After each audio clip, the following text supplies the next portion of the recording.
The presenting sponsor of Pod Save America is ZipRecruiter. ZipRecruiter. It's the smartest way to hire and get hired. They've transformed the hiring process, guys, by solving the biggest inefficiency businesses face. Do you know what that is? Is it American infrastructure not being invested in for half a century, even as the baby boomers complained the whole way through? Finding qualified job candidates.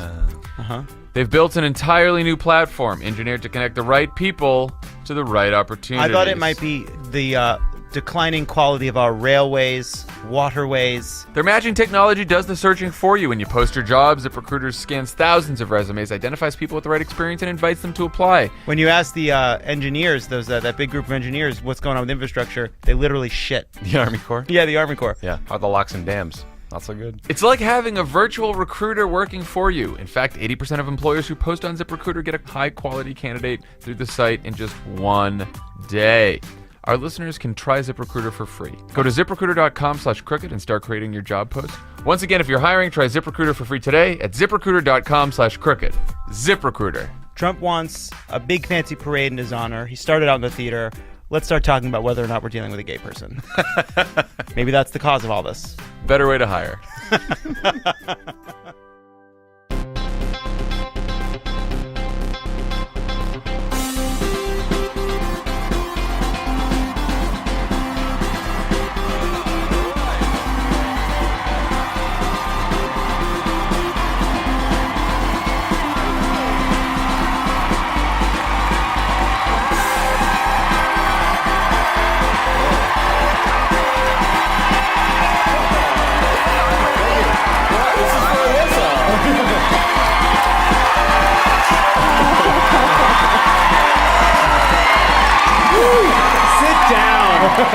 Sit down. I want to both seem humble and let the people listening at home know that there was a standing ovation. Hello, Denver.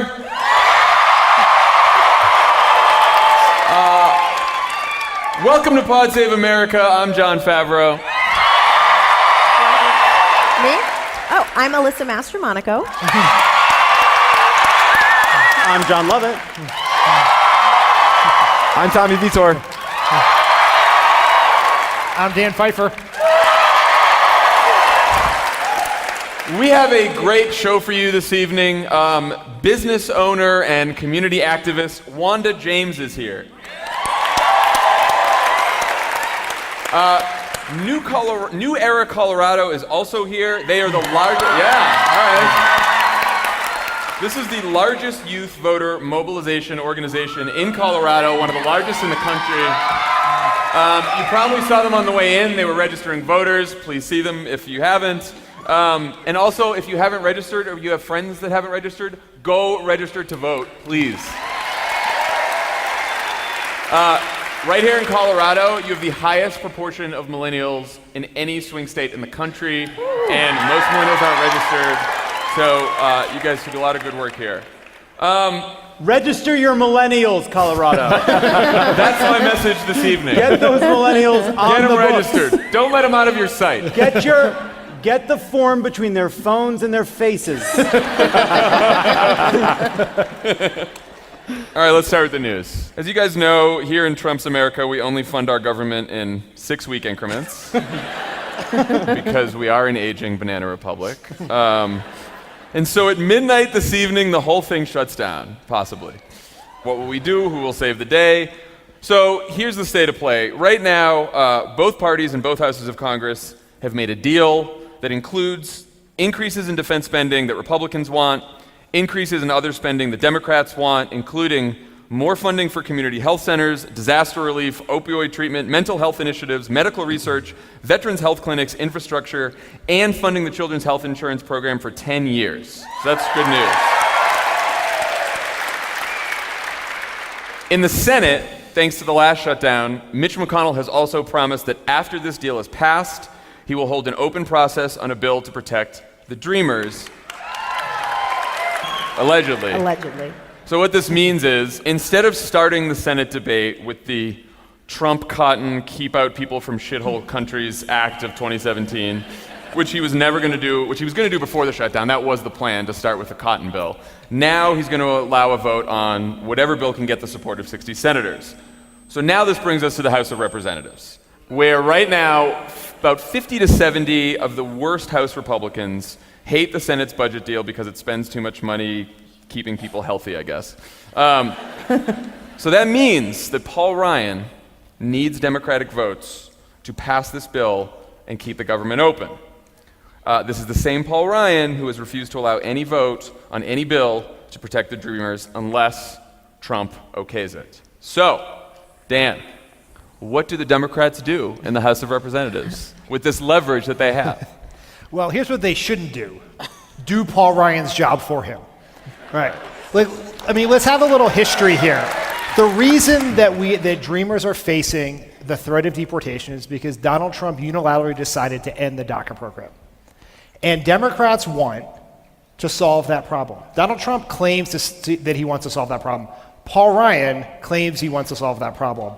And if Paul Ryan needs Nancy Pelosi to deliver votes to him to fund the government when Paul Ryan is in charge of the Republicans in the House, then he better give Nancy Pelosi something. And I think it is totally worth asking for the same deal that Mitch McConnell gave Chuck Schumer, which is, let's have a vote. And the reason Paul Ryan does not want to do that is because he knows it'll pass. So it looked yesterday, on Wednesday, like Nancy Pelosi was heading that way. So she spoke on the floor for a record-breaking 8 hours.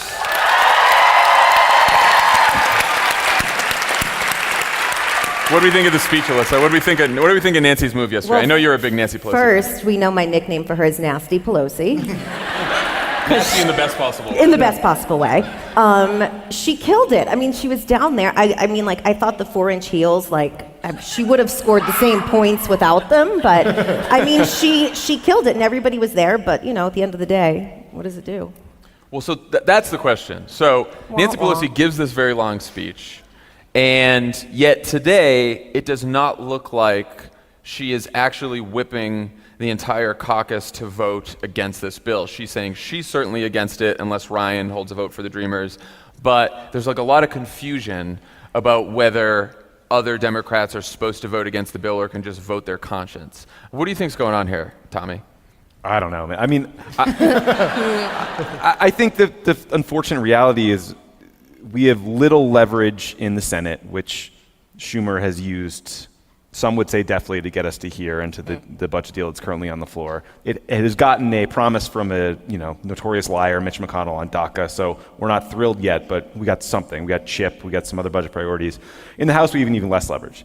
And she gave an impassioned 8-hour speech that I think went a little ways towards, again, highlighting this issue and how important it is and showing the Democratic Party's commitment to getting a fix for the Dreamers who were left hung out to dry by Donald Trump, as Dan mentioned earlier. But the machinations have just begun in terms of this process. It's hard to predict. But it's so hard to take the Republicans seriously for anything. 75% of Republicans support Dreamers. Right. So why not just do a good faith effort and do that vote first? If everyone's so that's, to me, do it. George Bush was out there today saying do it. Mitt Romney was saying do it. Everyone's like do it. So just do it, and then you can drive the government off the cliff. It is a strange phenomenon, which is we are trying to use the few levers we have to get Republicans to do what they claim to support. The reality is they would rather not deal with this issue. They don't actually support doing something for the Dreamers. They might support doing something for the Dreamers with a gun to their heads, political gun to their heads, but they don't want to do it. Paul Ryan says, I can only go for something that Trump wants, or I can only go for something that the House Freedom Caucus wants. And he acts like he's a hostage, like he's not an agent in these events, but he is. It's, the Freedom Caucus, Donald Trump, they're holding a super soaker at him. And he's like, oh my gosh, take whatever you want. Because the truth is he has the votes. He has the votes at any moment. So the reality too is we're actually pursuing two parallel strategies at once, in part because we don't know how this will shake out. Trying to get a vote in the Senate from Mitch McConnell that's fair is about jamming Paul Ryan. Right? There is still a chance we can get this done, even if Paul Ryan refuses to promise a fair vote for the Dreamers. I guess what I'm saying is this might be the most that Paul Ryan will ever get jammed, because he's gonna lose. Well, I was saying what I'm trying to figure out is why Nancy Pelosi and the Democratic caucus can stand up and say to Paul Ryan, You need anywhere from 50 to 60 Democratic votes to pass this bill because you have 50 to 60 defections in your own caucus because the Freedom Caucus doesn't want to do this. You want those votes? We love the budget deal that passed. We think it's bipartisan. It's great. We agree with the Senate.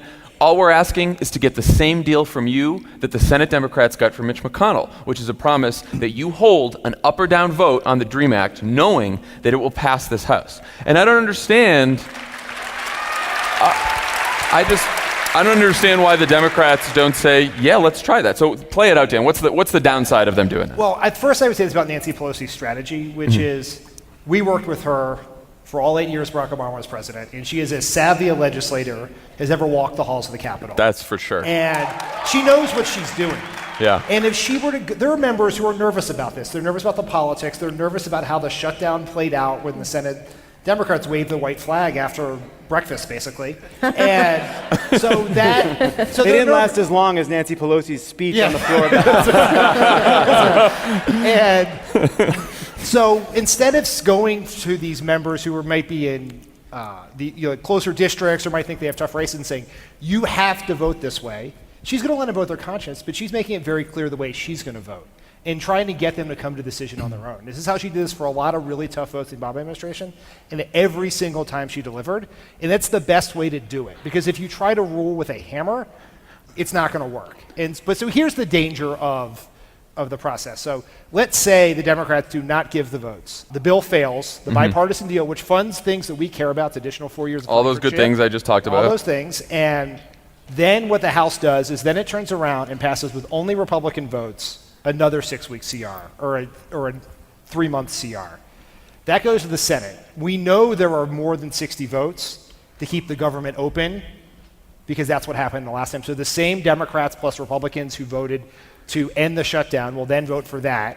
And so we will. So now we lose all the budget deal and all that other good stuff. So everything that was good in the budget deal, which is better than I think we thought we could possibly get in a completely Republican-controlled government, goes away, and the Dreamers still aren't helped. And so I think that is part of the calculus of some of the members who believe very strongly that Paul Ryan will never put a DREAM Act on the floor of the House because it only takes 24 House members to call for a revote for his leadership, which is why Boehner quit. Right. And so that their view is we're never going to get the DREAM Act, so let's at least take this because we can help some people and we have so little opportunities to help people when we're in the minority like this. That's the counter argument. Will Ryan lose some people on this vote regardless because of the spending? I mean, they just passed a $1.5 trillion tax cut. These crazy assholes that have hijacked the government in the House of Representatives, the Freedom Caucus, it's like the dumbest people you can put into a fishbowl. They call themselves the Freedom Caucus.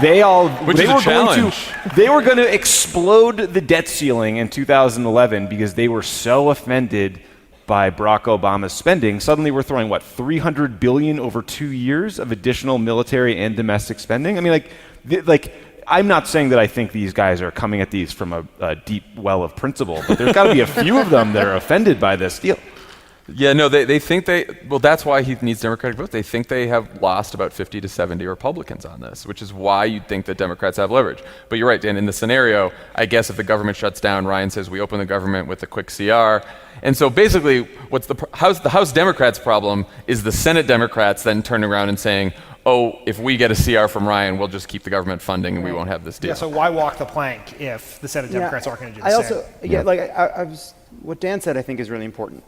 It's a simple question. Do you believe political pressure can get Paul Ryan to promise a vote on the DREAM Act? If you believe the answer to that is yes, it's worth going all the way for it.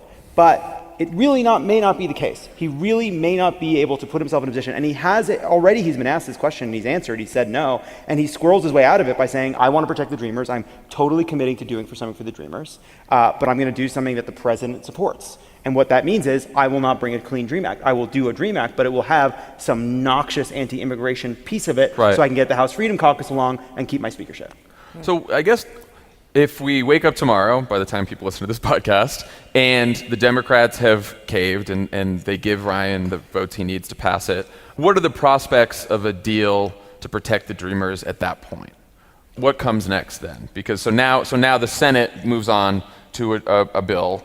Perhaps it seems like you could get 60 votes in the Senate because there's enough normal Republicans there who want to do this that you could maybe get a bill out of the Senate. Not guaranteed, but maybe one that people could swallow. And then does it just die in the House because, again, Ryan says, no, I don't want to bring this bill up? That's a real fear. Yes. I mean, that's what we've seen this movie before in 2013, after Republicans were so concerned about their poor showing with Latinos and other folks, that they had to get right on immigration. And so Marco Rubio, of all fucking people, got together with Chuck Schumer, a bunch of other people, and they passed a good bill. It had some things Democrats did not like. There was a lot of border security in there. And it went to the House, and the House said, we cannot vote on the Senate bill. We're going to start over. And that meant they were never going to do anything. And then they reset Marco Rubio back to his day one settings to see what would happen when they ran it again. And he actually went the opposite way. I didn't mean to interrupt him. I mean, You can always feel free to interrupt with a Rubio or a Ryan attack. Or That's like a free always. thing, right? or a Westworld reference. I mean, look, I guess stepping back from this, the problem is, no matter how you calculate this, we are in the minority, and we do not have the power necessary to really get this stuff done. And we wanted Democrats to stand firm in the Senate against a long-term funding bill. We made a big deal about that at Crooked Media, and the government shut down for a couple days, and they got this promise out of McConnell, and we were disappointed when the government, when they just caved as much as anyone. But when you really look at the whole situation now, the long-term answer here is to fucking win the election in November, because it's just like... Because think about it this way. So you take the bill that can get 60 in the Senate, and if we do all these elections, we might have more Democrats, right? It might be a 50-50 Senate, we might have the majority. And then Nancy Pelosi controls the floor of the House. Right. So But- she can pass whatever the Senate passes, or she can send something over to the Senate, which the Senate can then amend it back, and then you got to send it to Trump's desk. Then we have to force Trump to veto. But look, But also, how many dreamers have lost their status? Yeah, by Too many. I mean, that's the problem. That's why we're doing it. I It's also like, think, look, I totally agree with you. I think but, when we extracted this promise from Mitch McConnell during that flickering shutdown, the government eclipse. this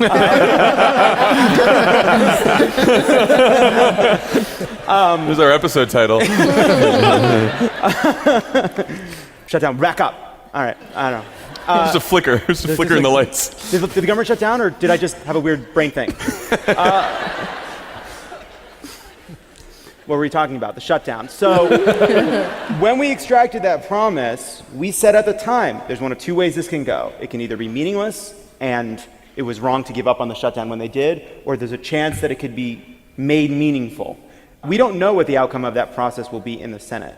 I think, and we can't control what Mitch McConnell does, but we can control what we do.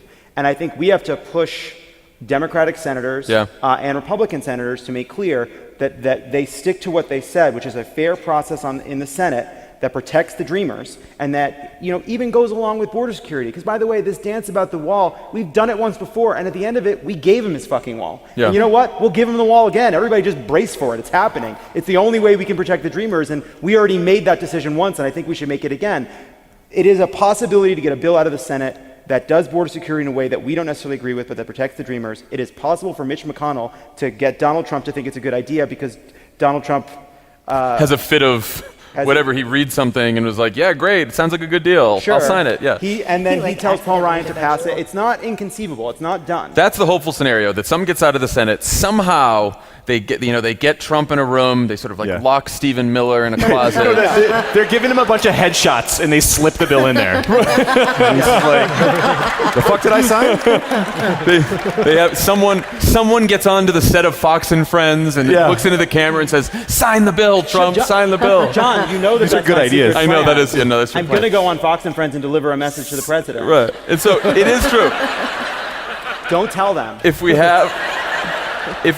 get something out of the Senate, we get Trump, then we have the maximum pressure on Paul Ryan, and that's our best chance. It's still our best chance, and everyone should fight for that. I think that's what we need to do right now. So you're right. We have to keep the pressure on Democratic senators and Republican senators to do what they said they were going to do and pass a fucking bill out of the Senate. So, all right. Let's talk about the White House. Yeah. Oh, yeah. The White House staff secretary, Rob Porter, resigned on Wednesday after his 2 ex-wives revealed that he physically abused them. One of the women released pictures of herself with a black eye that came from Porter punching her in the face, and the other revealed that she had filed an emergency restraining order against him.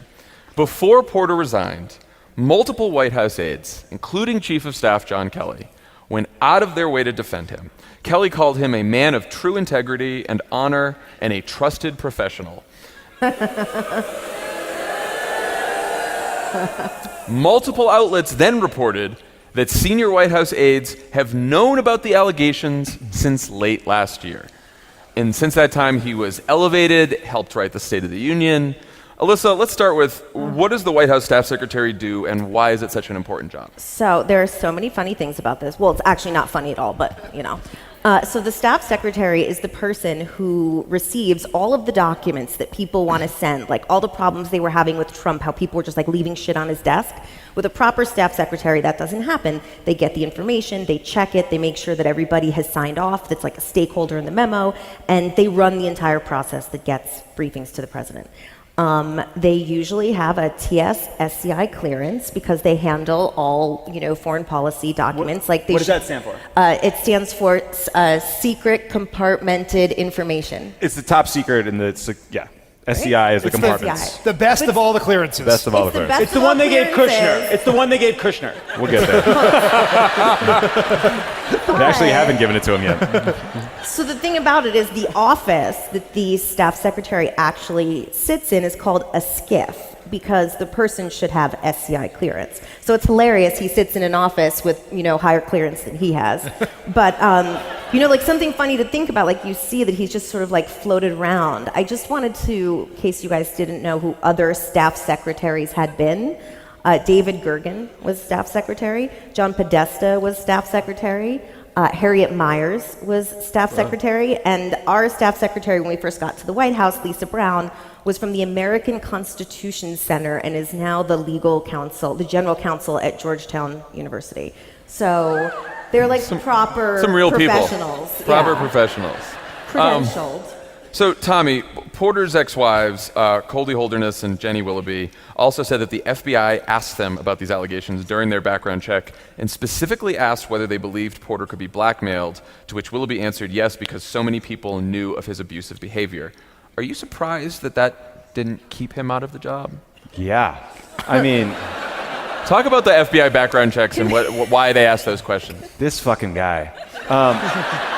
So, yeah, the FBI background check, you fill out a form, you talk about where you've lived, what your jobs were, who your roommates were, arrests, drug use, felony offense, like everything in your life. It's incredibly intrusive. They interview you about it. They vet it with people, friends, and family. And the whole thing is designed to make sure you're worthy of trust of national security secrets. And so ultimately that process, like the FBI leads it and runs it, but it's adjudicated by the White House. So the president can say, you know what? I know so-and-so made a couple mistakes along the way, but let's give them the clearance. The fact that they were sitting on this information, that these women felt so strongly about this guy and how fucking evil he was to them, that they told the FBI, they said he couldn't be trusted, they said he could be blackmailed, and then they just turned a blind eye to it is fucking appalling. Now, we shouldn't be surprised. This is a president who sexually assaulted a dozen women. This is a president of the United States who endorsed a man who molested children, right? So they have taken the moral depravity to another level, but this one is truly shocking. And then hours before this information is revealed, you have John Kelly, the chief of staff, coming out and giving this quote about his honor and integrity when he should have known full well. Now, the reality is the process to defend him was probably run by Hope Hicks, his current girlfriend, who was probably convinced by this scumbag that it was all bullshit. But they all look terrible. But in a normal environment where you had a non-jellyfish as Speaker of the House, you had a non-Republican Senate and House, people who actually exercised oversight, we would be investigating tomorrow why this guy, without a clearance, was looking at every piece of paper. And why Jared Kushner, by the way, who's running the Middle East peace process and hanging out with all the Chinese, also has an interim clearance. The entire election was fought over Hillary Clinton's emails and her ability to protect classified information. And these people are as reckless as anything I've ever heard in my life. It is appalling. It's not just that Paul Ryan is not doing oversight. Paul Ryan is actually blocking oversight on this because Democrats have been requesting for almost a year now information on how the White House processes clearances because it is unprecedented for people in the positions of the highest sensitivity to be operating for months and months and even a year with these interim clearances, essentially rejecting the recommendations of the FBI and the intelligence community about these people's fitness for office. And they're all getting the PDB. Yeah, 14 people have the PDB. Yeah. Also, it's not like the FBI kept that information hidden from the White House. It's not like the FBI heard that there was someone applying for a security clearance whose ex-spouses believed that he could be blackmailed. I mean, that is... I just have a very personal example I'll share. Sure. So we all filled out our SF-86 forms together. How personal is this going to be? It's personal for me. Just personal for me. Flop sweat and you right here. Question where they're like, have you smoked marijuana? I was like, oh my God, this is a thing? It's a thing. And so I was so afraid because they teach you that lying is worse than any bad thing you could have done, right? And so this goes to like Jared Kushner and his 97 revisions to his SF-86 form. So when you've gone through it, but so I answered mine very honestly and I got a call and they're like, he's got a little bit of a problem. And I had to go see our chief of staff, Rahm Emanuel, and he's like, I understand you're a good person, but you're gonna be drug tested like randomly for a year. And I was like, that's fine. But like this was something so small in comparison. I had a conversation, I knew he knew about it, I felt guilty about it for a long time, I don't anymore. But that's actually... Clearly. I'm doing good here in Colorado.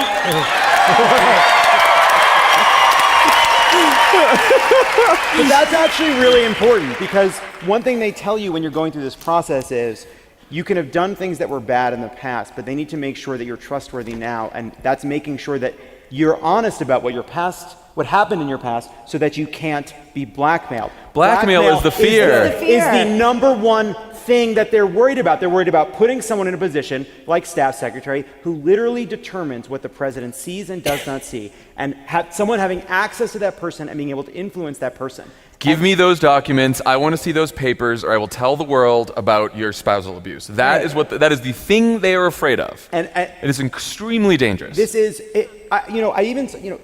got put into the basket of Trump bad staff stuff, and Gorka's ridiculous, and he had a Hungarian warrant for whatever the hell. Being a douchebag, for shooting a rifle on the anniversary of for wearing a suede the Nazis vest, winning in '32.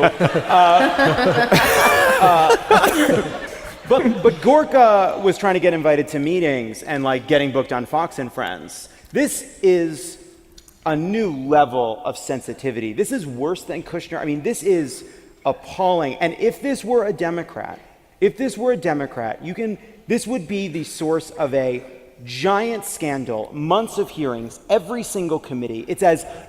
Rightly so. And rightly so. This is as close to the president as a person can get. They were, and the White House knew about it. Don McGahn apparently reportedly got a phone call about it. White House counsel Don McGahn. White House counsel Don McGahn gets a call about it. From a third woman.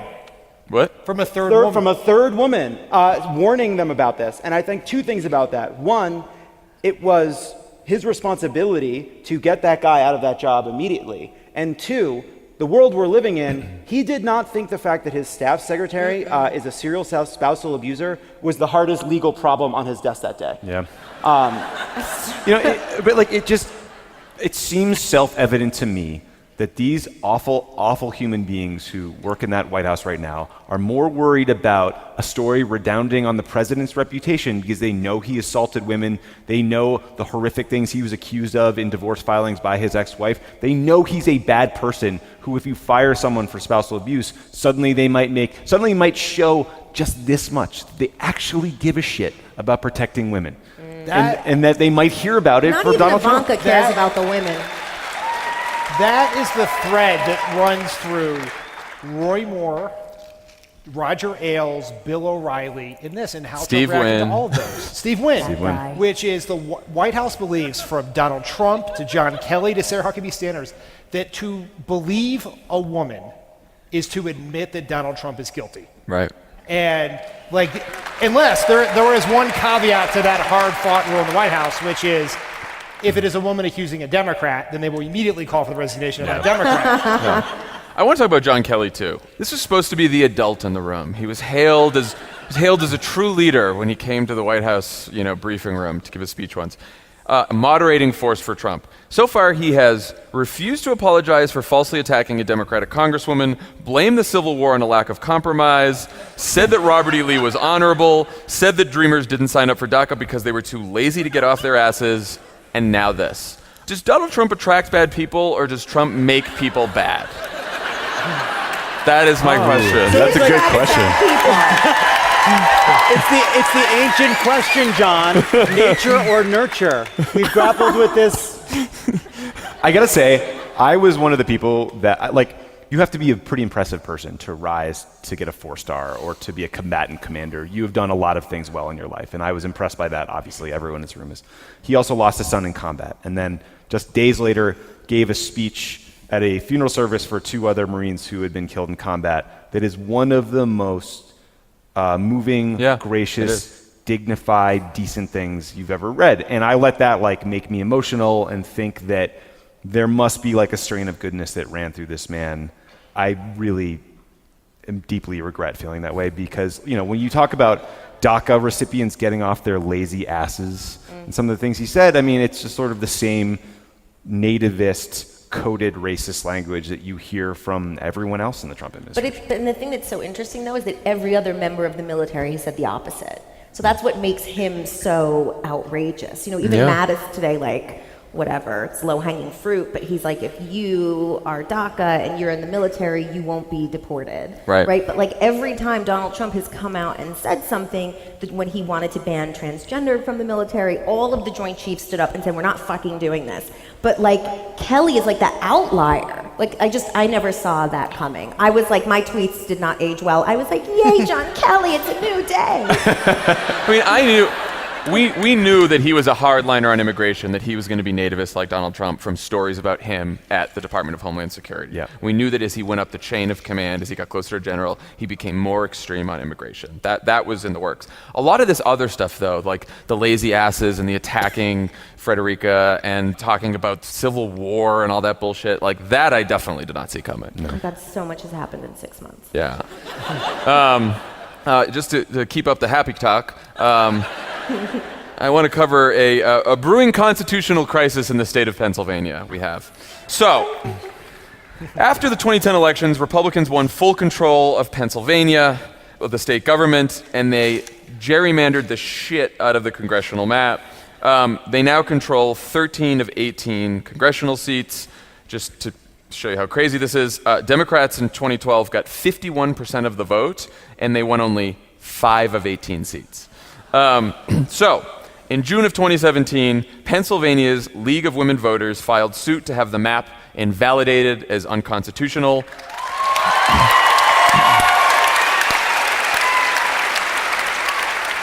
So, the state Supreme Court recently agreed in a 5-2 decision. They ordered the Republican legislature and Democratic governor to submit a new map by tomorrow, February 9th. They said that the League of Women Voters is right, the map is unconstitutional, submit a new map by the 9th. And they said, if you can't do that, the court will draw a map itself. So Republicans then appealed to the U.S. Supreme Court. The U.S. Supreme Court denied the Republican request to delay the ruling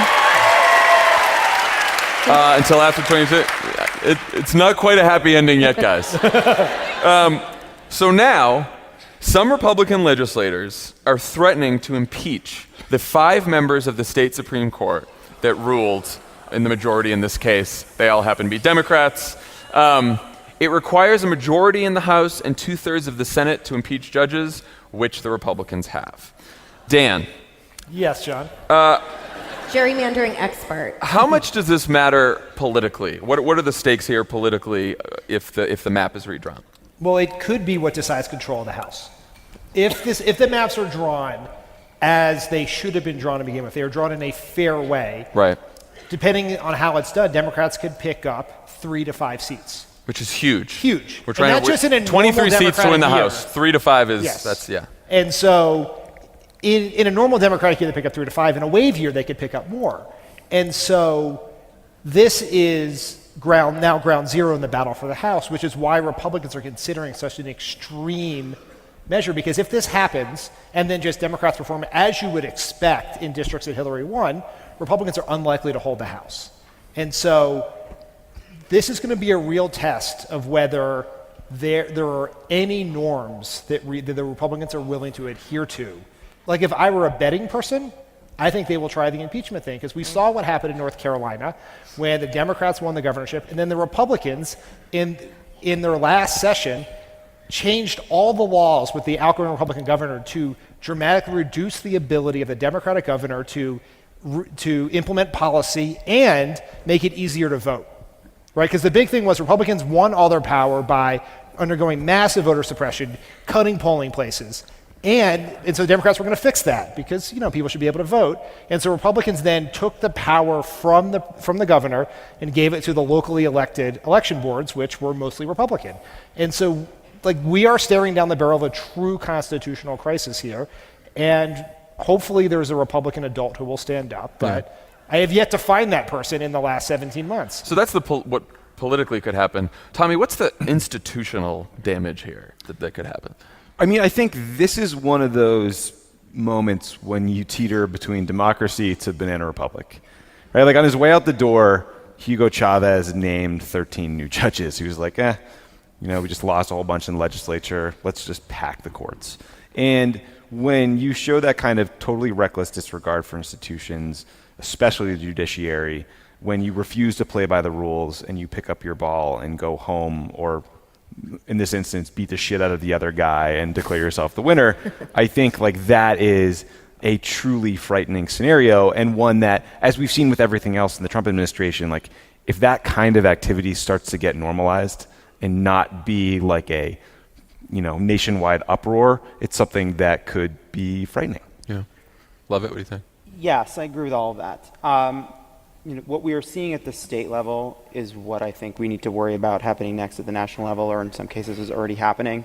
Again, it comes back to the way these guys are like raptors, and they've been testing the fences. And what they've discovered is a lack of interest among voters and people who don't vote, who would largely vote against them, atomization of the way we consume media, the declining power of shame in our culture. All of it removed the social barriers to deeply immoral behavior on the part of politicians. They see that with Trump, they saw it with McConnell, they see it with Ryan, they see it with politicians every single day. They saw it with Roy Moore in Alabama. And the scary discovery, is once those shame barriers were removed, once someone like Kellyanne Conway could kill the part of herself in Bowling Green. In Bowling Green, that prevented people from simply let us never forget. The thing that stops serious adults from looking into the camera and lying, or simply totally ignoring the question, or acting aggrieved when they're making it up, all of that, once they killed that, a lot of people discovered that, wow, it turns out that the political barriers aren't what I thought they were. It's a lot easier now. It's a lot easier. You get rid of the shame, and the politics was simpler than we could have imagined. The local papers are gone, people aren't paying attention, and we can run roughshod over democratic institutions. So I agree, we have to fight this tooth and nail. We have to be very honest about what it looks like and what it feels like, that just because it's America, a state can stop becoming a democracy, right? We saw that North Carolina was viewed in some international survey as not being a democratic state. Fair enough. They're trying it in other states, too. And they're trying in other states. And by the way, this is also part of voter suppression. This is part of what conservative activists have been doing across the country. This is the destruction of public sector unions. This is about stopping people who can stop them from having power in the voting booth. But we need to think really hard about the larger forces and ask ourselves, what do we do to raise the political price for this kind of behavior? And I think anyone who says they have the answer to that question is not being honest. I think it's a really, really hard and serious question that we're going to fight this on a bunch of different fronts, but we're going to be dealing with this for a long time until we figure out how to win this game the way Democrats do, right? Not immorally and not by destroying institutions, but in a way that actually is equal to what's been brought against us, because right now we have lost a lot. Anyway.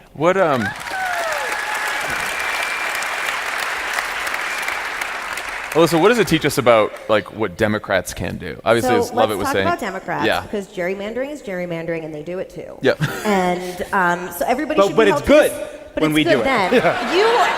You had your gerrymander filibuster. It's a Jerry Buster. Lovett buster. Lovett buster. In Illinois, Bring this energy to love it or leave it. don't you worry. In Illinois 3, there is a congressman, Dan Lipinski. He took his father's seat. His entire district is gerrymandered to keep him in the seat. He is the most conservative Democrat out there. He was the first, he voted against DACA. He voted against the Affordable Care Act. He was the first Democrat, I think, to march in the March for Life. He's completely pro-life. Right? So why does he have his seat? Because the Madigan machine in Chicago has gerrymandered it so he can keep it. So everyone should just put in the back of their head, there's a wonderful woman, Marie Newman, who's running against him. She's primarying him. And she's a small business owner and an entrepreneur. And NARAL and SEIU are behind her. But the real one, she's wonderful. But the real story is we all have to be held to the same standard. Gerrymandering is terrible. Yeah, it's right. Well, it also teaches us, by the way, that we focus on the presidential race in 2020 as we should. We're all focusing on the 2018 congressional elections, but this is why you vote and fight and run in local and state elections. This is why state legislature races really matter. Republicans do a lot of shit to stop voters that we don't do, but they don't gerrymander better than us. They just won all the elections. No, and that's the truth. Real. That's the truth. Losing in 2010 was not just about us losing the House of Representatives. It was about us losing the right to draw the maps for that census year, and we have been living with the consequences ever since on the state level, on the local level, and in Congress. And 2020 is the next census and the next time you get to draw the map. So as if there was one more thing to make this the most important election of our lifetime in 2018, it is the party that wins 2018 is the party that gets to draw the maps. I didn't even know that. Yeah. And we have some good news, too. By the way, in Missouri, this week, Tuesday, Mike Rivas, a 27-year-old procurement manager at Anheuser-Busch, squeaked out a win in a suburban Missouri State House district that Trump carried by nearly 30 points in 2016. And the DCCC, by the way, the Democratic Congressional Campaign Committee, just added 7 more seats to their target list. So now we're at 101 seats that the DCCC. That's cool. So it's good. Polls are getting a little tight, but we're adding more seats. So get to work. You just sounded like Barack Obama. The polls are going to tighten. The knot in your stomach will not leave. Yeah. Enjoy it. Reminds you of what's happening. All right. Now? All right. So, transition. A seamless segue. Even as we campaign to win the House, we're also in a fight to win the Senate. The president of the Senate is a man named Mike Pence. Mike Pence is Donald Trump's closest advisor who has no idea what's happening at the White House ever. He is informed of everything from the news, which brings us to a segment we call OK Stop. Here's how it works. We watch a clip. When it piques our interest, when we're angry, we say, OK, stop, and then we talk about it. This week on OK, Stop, Vice President and Botox enthusiast Mike Pence is... I completely agree. Wow. Filler. He gets a little... Save this for the clip, man. He gets a little in his forehead and a little in his soul. He's currently in South Korea for the Olympic Games. When he got off the plane, he was asked about some news back in Washington. Let's roll the clip. Yeah, there are reports now that General Kelly and others in the White House have been aware of these allegations for several months. Okay, stop. We have done more than 100 podcasts. This might be the first time we've ever talked about Mike Pence. I know! This is why we wanted to do this clip. The staff sent around so many clips for tonight, and we couldn't figure out the clip. And then we saw the Mike Pence clip, and we're like, wait, yeah, we've never talked about that guy. Because where the fuck has he been the whole time? There he is! And protect him. Do you believe the president is being well served by his senior staff? Okay, stop. Did anyone hear what the question was? Do you think... Right. The question was... Good point, John. Just thinking about the audience, guys. The question Mike Pence was asked is, lead up, blah, blah, blah, I'm a reporter. Do you believe the president is being well served by his senior staff? Yokota Air Force Base in Japan. We're on our way to the Olympics. Okay, stop. That is some of the most mundane filibustering I've ever heard in a press conference. I've been to a billion interviews with Barack Obama, and he was never like, my tie's red, my shoes are on. I'm come thinking on. about having enchiladas for lunch. I learned as I awoke this morning of those developments, and so we'll... Okay, stop. He heard about that when he woke up this morning. That's when Mike Pence, Donald Trump's right-hand man. Does that even work from a time zone perspective? Mike Pence believes it is immoral to not be on Bethlehem time.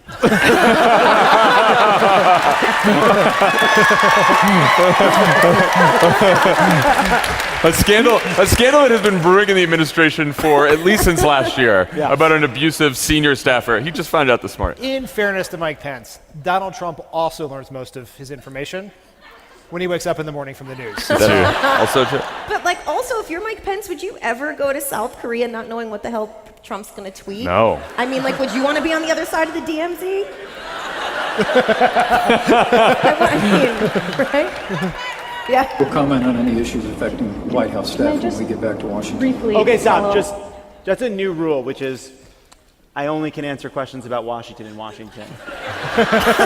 Washington stops at the water's edge. That's the other way. And ask, this is now a number of times when you found out, you're the vice president, you're number 2 in the administration, where you found out about something very late after a number of other senior staff. Okay, stop. Stop.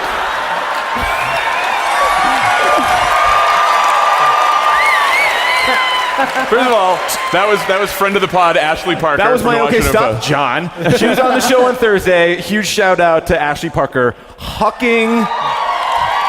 just gunning a fastball in Mike Pence's head. And what happened was, it hit him. It bounced off for the reasons Lovett mentioned. And he's staring at her currently like, I'm gonna kill you empathetically. Also, Ashley is so good at asking a question that nasty, so polite. So nice. You are the vice president. You are number 2 in the government. You do not know shit about anything ever. She did work for Maureen Dowd. Could you please comment on that? Not knowing shit about anything ever. If there was a thought bubble over Mike Pence's head right now, I would say, this is why my wife doesn't let me meet with women alone.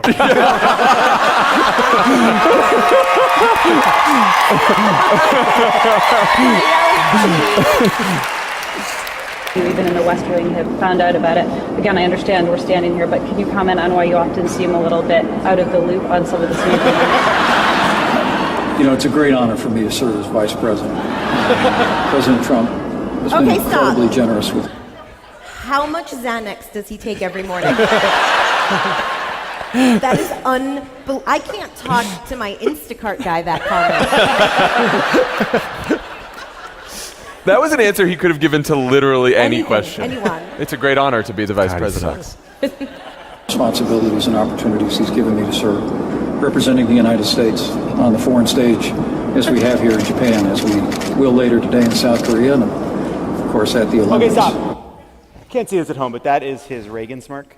That thing he does. And man, of all the dipshit, mediocre politicians that have succeeded because of Donald Trump, we should just always remember that he is the luckiest. He took this to get out of a losing race in Indiana. He is as surprised as anybody to be standing in South Korea, genuflecting before the biggest moron from New York he's ever raised money from. Because he's thinking in the back of his head, I probably have a better chance of being president than most of these guys. That's probably a pretty He's good thinking, chance. maybe I can defect to North Korea and work for less of an asshole. That king looks pretty sweet. That's the Olympic strategy. Yeah. Being abducted. Also being involved in the legislative process, and I'm very grateful for that. And but we'll leave those White House staffing matters for when we get back. White House staff matters. That's what we got from Mike Pence. Thank you, you moral hero. When we come back, we'll have an interview with Wanda James.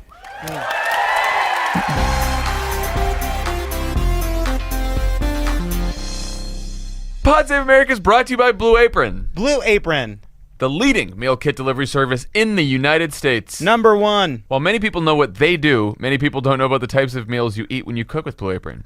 You're not just having burgers for dinner. Oh, no. Are you having short rib burgers with a hoppy cheddar sauce and a pretzel bun, John? False. What?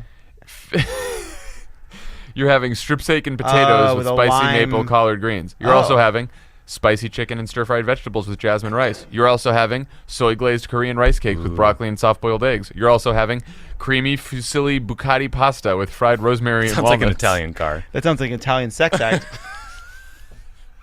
You know? Blue Apron's the #1 fresh ingredient and recipe delivery service in the country. They Got deliver it. fresh, pre-portioned ingredients and step-by-step recipes right to your door that can be cooked in under 45 minutes. The menu changes every week based on what's in season and is designed by Blue Apron's in-house culinary team. Blue Apron's mission is to make incredible home cooking accessible to everyone. I saw a Blue Apron TV commercial, and the steak looked fantastic. Hoppy cheddar. Blue Apron's treating Pod Save America listeners to $30 off your first order if you visit blueapron.com/crooked. So check out this week's menu and get your $30 off at blueapron.com/crooked. Blue Apron, a better way to We don't do extra stuff on this one because it's in the middle. cook. We are so excited tonight that Wanda James is in the house. She is the owner of Simply Pure, a medical and recreational cannabis company right here in Denver. She and her husband were the first African Americans to own a dispensary in Colorado. She's a former Navy lieutenant, an influential social justice activist, and political activist. Please welcome Wanda James.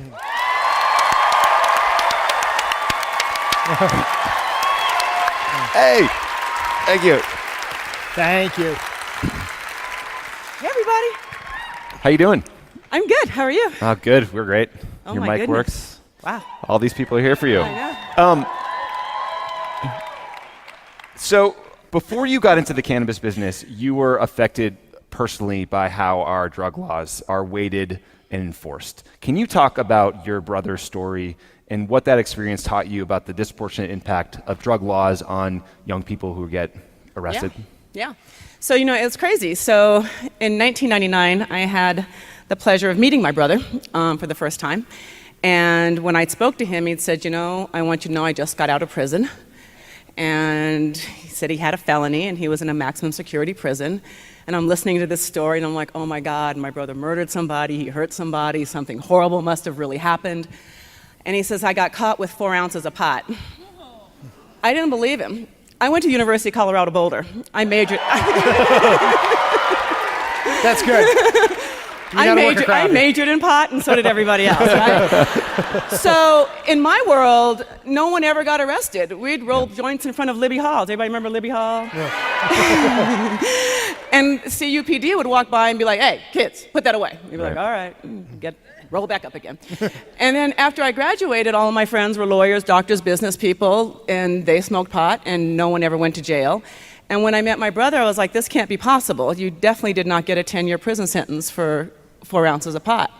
So I took his case to a friend of mine in LA who happened to be a lawyer, and he opened up my brother's paperwork, closed it, put it on his desk, and he says, let me talk to you about something.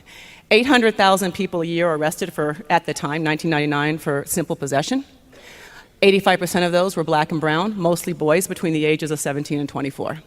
It's called slave labor. America has never not had a slave labor class.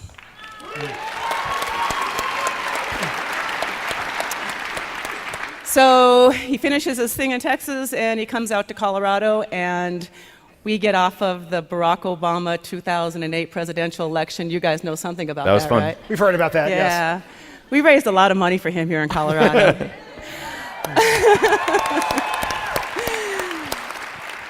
And my husband and I decided to make this a political thing. We said, you know what? Let's open up a dispensary. We just spent, a year in the room with the next president. We've been vetted. We're both in the military. We've been vetted our entire life. I said, you know what? They can't make us criminals, so let's do this. We opened up... We opened up a dispensary and started talking about it on TV, and all of our friends were like, girl, you going to jail? I don't know, man. But you know what? The thing is, the more open you are about it, the less they can kind of touch you. So we have talked about it and talked about it and talked about it.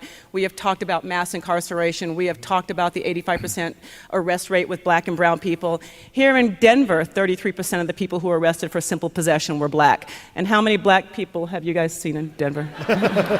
Anyway. Anyway. But yeah, it was shocking that my brother went through that. Yeah.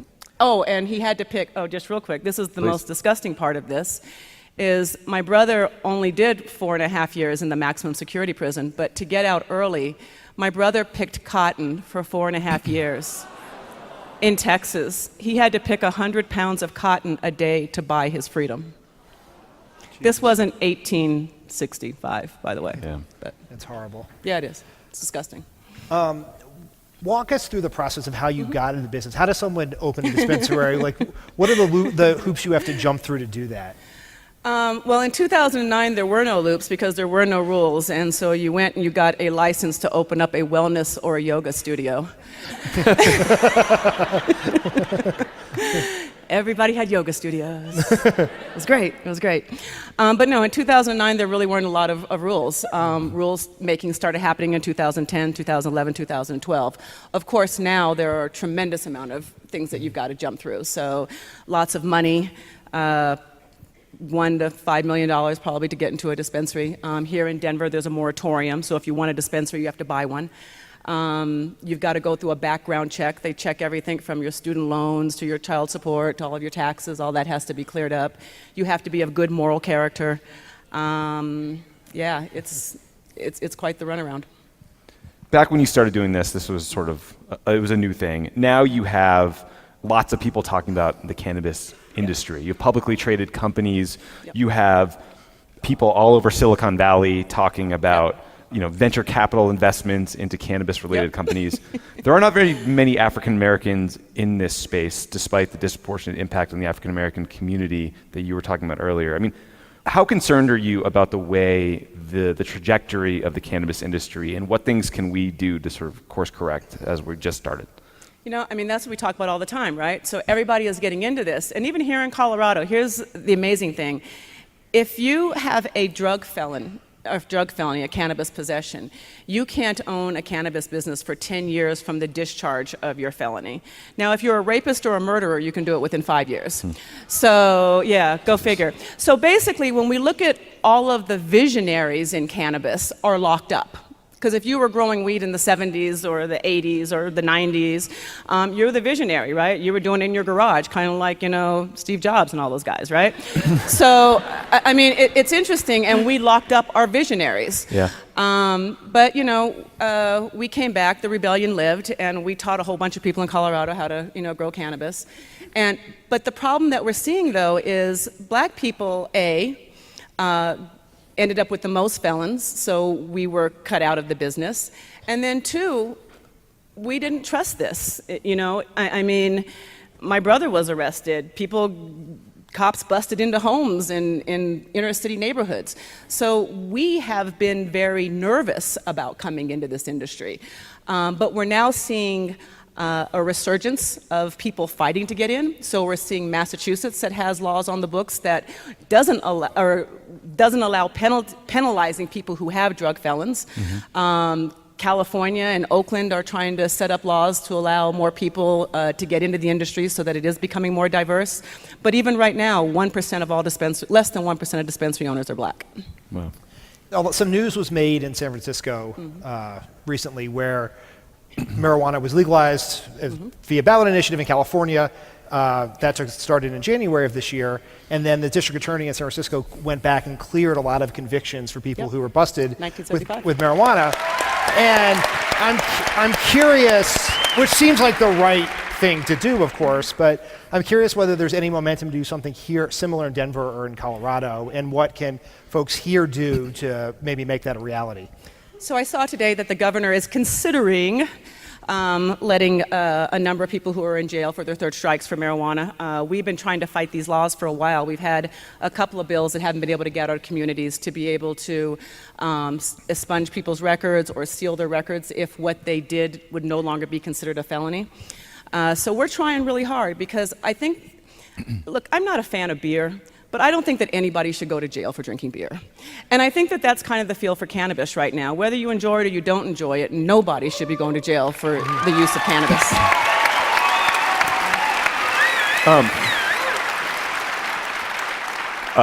America's favorite fascist Keebler elf, Jeff Sessions, said, "Good people don't smoke marijuana." Listen up, audience. He also continues to push, despite so much evidence to the contrary, this notion of marijuana as a gateway drug to opioids and is somehow responsible for the opioid crisis. If he were sitting in this chair, what would you say to him? And can you tell him, like, what are the people who you meet in your dispensary, what are they like? Who does smoke marijuana in Colorado these days? Educate him. Let's see. Apparently, these people. I haven't seen the final numbers for last year, but I think we came up on $1.4 billion worth of sales last year in Colorado. Yeah, so there's about 1 billion people out there smoking. You know, here's the thing that we see with cannabis. If the people who drink beer, some of them smoke cannabis. The people that drink wine, some of them smoke cannabis. Moms, some of them smoke cannabis. College students, some of them smoke cannabis. White people, some of them smoke cannabis. Black people, some of them smoke cannabis. I mean, there is no demographic, and I just saw as well too that Republicans have now decided at the number of 51% that cannabis should be legal, or should be legal. Republicans smoke cannabis. Oh my God! I mean, really, I have yet to meet anybody. Well, I personally have not. I know they're out there. I have personally not met anybody that is completely anti-cannabis. Most people will say, I tried it, but I didn't really feel good about it, so I just don't really smoke it. Good people smoke cannabis. Wanda James, you are a hell of an effective spokesperson for the cannabis industry. Thank you for being here tonight. Thank you for all your work for Barack Obama.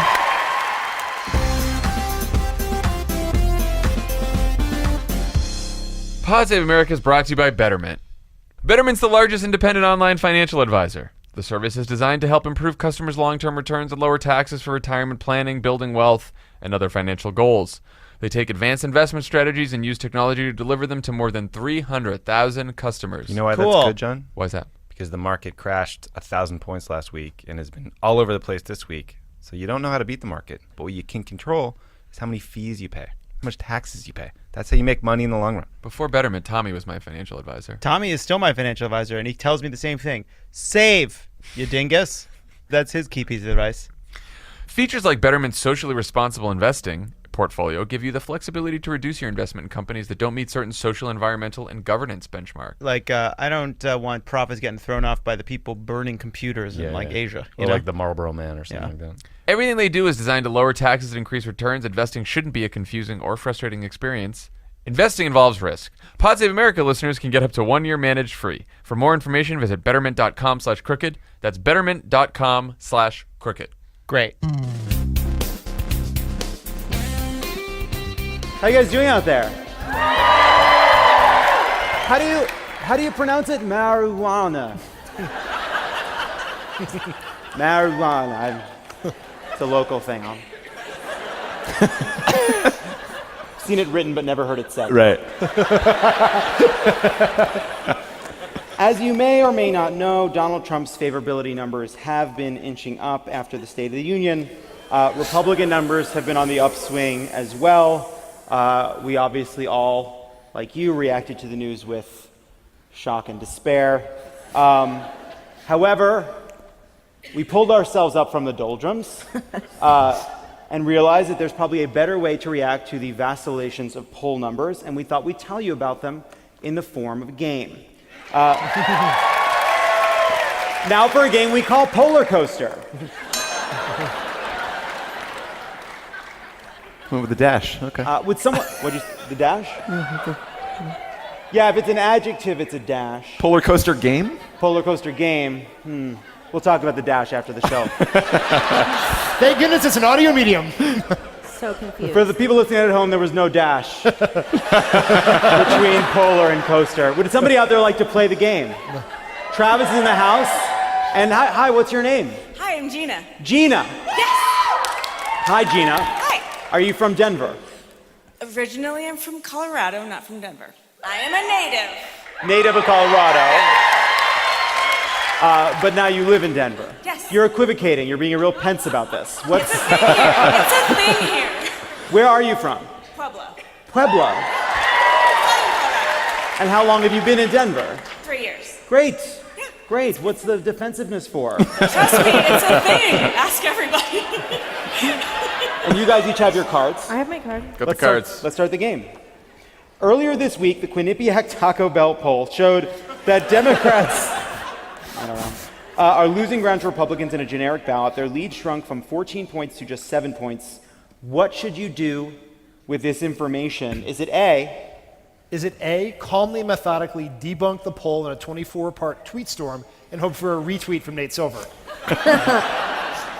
Is it B? Point out in a 500-word Facebook post why the person who conducted the poll runs a company that has refused to stop advertising on Breitbart. Or is it C? Remember that your friend Todd went to Quinnipiac and he was a moron, so these pollsters must also be morons. Tough hit on Quinnipiac. Is it D? Get off your ass this weekend and go knock on some fucking doors, for God's sake. God damn. Well, what's your answer? I feel like we should knock on some fucking doors. There you go. For one. You got it. Did it make the noise? Yeah. It's the altitude. Question number 2.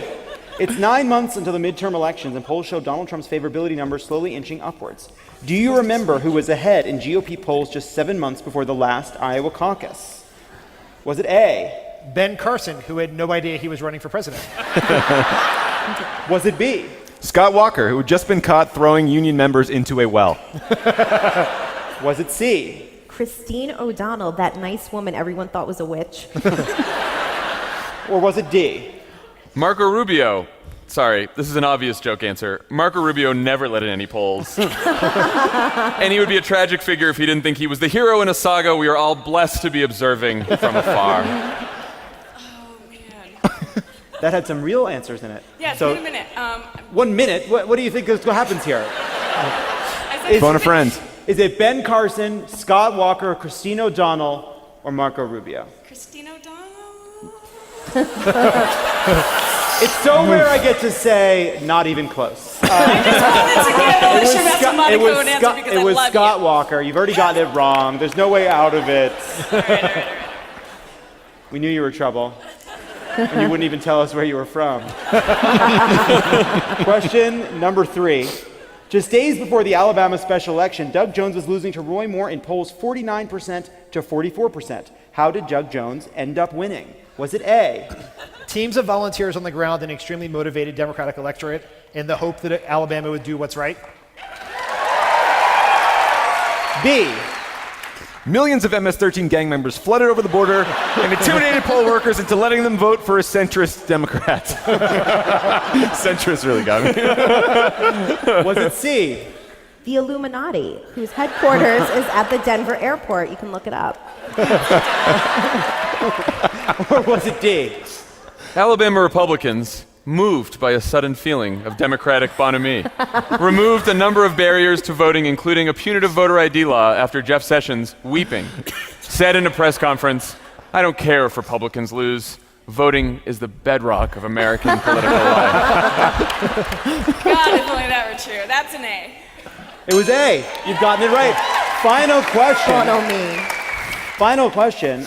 Following Donald Trump's historic State of the Union address, where he managed to finish the speech before blundering into an obstruction of justice charge within 12 hours, 48% of respondents to a CNN poll said they had a very positive reaction to the speech. What is the proper way to respond to this information? Was it A? Text your Trump supporter cousin. Tell him he's uninvited to your wedding because you can't have that energy on your special day. Was it B? Tweet at CNN pundits explaining why they should not televise the State of the Union, as it's wrong to give Trump a platform. Oh, these are hitting liberals a little, aren't they? Some people were like, "Ooh, that was my tweet." I still hate Salissa. Can I delete it? Don't come, huh? When it's directed at our own. This is a multiple choice question for each of you. Was it C? Remember that George W. Bush and Barack Obama both had State of the Unions with a 48% positive reaction from CNN, and both of them still lost control of the House that same year. Or was it D? Print a photo of Trump, Ryan, and Pence during the speech, place it under glass and preservative, and etch in a piece of tungsten carbide a series of pictograms that tell the story of these three men causing the downfall of civilization. Then bury the photo and plaque under an obelisk in the desert so that future humans will find it and understand. You punch these up. Can I offer an alternative? Wait, what was your answer? Can I offer an alternative? No. No. You can offer an alternative when you... It's C, you're right. You've won the game. You'll take your parachute gift card back to Pueblo. But everyone should also remember, even though you've won, and even though these polls will go up and down, we can't assume we'll win the House. We have to stop reacting to polls and do what we can to win, which is why you should go to crooked.com/crooked7, look up your closest swing district, and donate as much as you can to the Democratic candidate. And that's all you can do.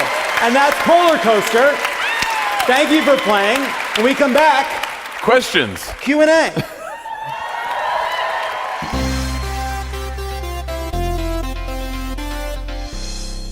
Pod Save America is brought to you by Tommy John. Cool.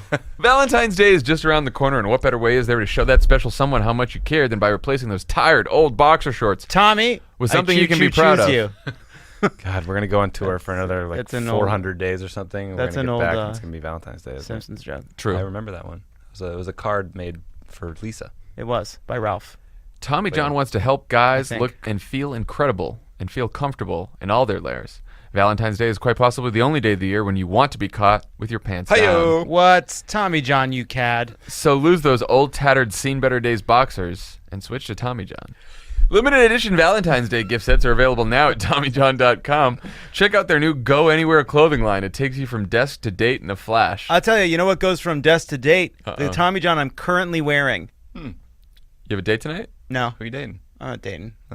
Plus, all Tommy John underwear is backed by the best pair you'll ever wear or its free guarantee. So you've got nothing to lose. Nothing. Except a chance to wear comfortable underwear on a Valentine's Day date. Maybe you go to one of those places that have a price fix menu. Price fix. Hurry to TommyJohn.com now and shop limited edition Valentine's Day gift sets. Plus, get 20% off your first order with promo code CROOKED. Pairing's how they get you. That's promo code CROOKED for 20% off at TommyJohn.com. How do I know if I'm going to want dessert? I'll have one a la carte item, waiter. I will not fall for this Valentine's Day. Prix Fix. TommyJohn.com. Pod Save America, as always, is brought to you by the Cash App. Cash App. The Cash App. You know, guys, I like the Cash App. I do too. So we like the Cash App. You know, it's the fastest, easiest way to pay people back. Yeah. But also, you can really just do your banking with the Cash App, You do a lot of guys. stuff now. There's some new cool things you can do with the Cash card. App. You can, you get a cash card. You can cash out of the ATM with your cash card. You know, you can deposit your paycheck directly to the Cash App. There's a lot going on with the Cash App these days. It can replace all those big, ugly banks. You can buy bits of Bitcoin. You can do that. Use the Cash App for all of your banking needs. I hear Bitcoin's been on sale this week. As is the Dow, you know? It's true. What code is it? PodSave? PodSave. PodSave. You type in PodSave. That's $5 to you. $5 to Time's Up. Legal Defense Fund for women who are sexually harassed in the workplace. It's a good cause. And also, just go download the Cash App and see how easy it is. It'll replace all of your annoying banking needs. I love my big bank, John. Why would I replace them? They ruin the economy, Tom. Oh, that's a good point. And then they never paid a fucking price for it. They just went back to doing their old thing. Mm-hmm. They're like, we're the banks. We're the banks. Too big to fail, huh? We're going to screw you. Huh? Anyway, go get your free debit card, known as the Cash Card, today. It's among the fastest growing card programs in history. Cash App. We're not using the other apps anymore. We're not using the other banks anymore. I'm not even talking to people who use the other ones. Cash App. And we're back. We have time for about 4 or 5 questions. Travis is right there with the mic. Hi.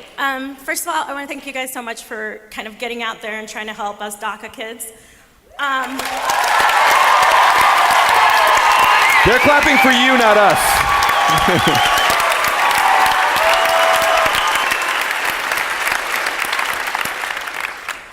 Now my question's going to sound really dumb. No, seriously though, I've lived here for a very long time, and this is the first time I've ever been scared of not, being a citizen. So.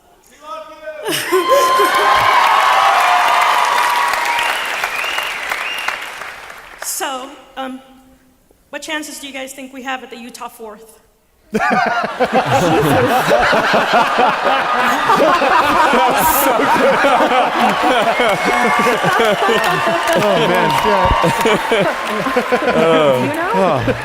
You win. M. Night Shyamalan over there makes us cry and twist on the question. I was going to say, I don't think I'm emotionally prepared to answer a question. Look, it's tough. I mean, I don't know. To be honest, I don't know anything about the district. I know that obviously Donald Trump did extremely poorly in Utah. I think that was mainly because of Donald Trump himself and not because of a surge in Democratic support in Utah. But I don't know. What do you think, Dan? That's the old Jim Matheson district, right? Yes, that got gerrymandered. So, a Democrat held that district before he got gerrymandered out of their seat. Oh. And look, if it is a +6 Republican district, it is 100% winnable in a wave. That's true. And so, does that mean it's easy? Does that mean the most likely tipping point to 218 is Utah 4? No. But what has, in 2006, when Democrats took the House, what happened was we ran people everywhere. And we won districts that no one ever thought you would win because the wave came. And so if there are people on the ground organizing and we have a good candidate, there is a legit shot that you can win that district. You just got to fucking work for it, right? Mm-hmm. And so there's no district that we should write off. And as John pointed this out earlier, the DCCC has expanded their map to 101 districts, but we can do better than that. It's not up to the DCCC to decide Utah 4 is going to be a target. I don't know if it's on that list, but the people in Utah 4 can go win that district, right? Yeah. I know it wasn't your question, but I just want to say thank you for coming here. Thank you for asking the question. Thank you for talking about being a dreamer, the stakes involved, because I think these cowards in Congress who won't look a dreamer in the eye before taking a vote, if they hear the stories, and if people understand the individuals we're talking about, the stories, the contributions to society, to the military, 20,000 teachers, it is a no-brainer decision. So thanks for fighting for this.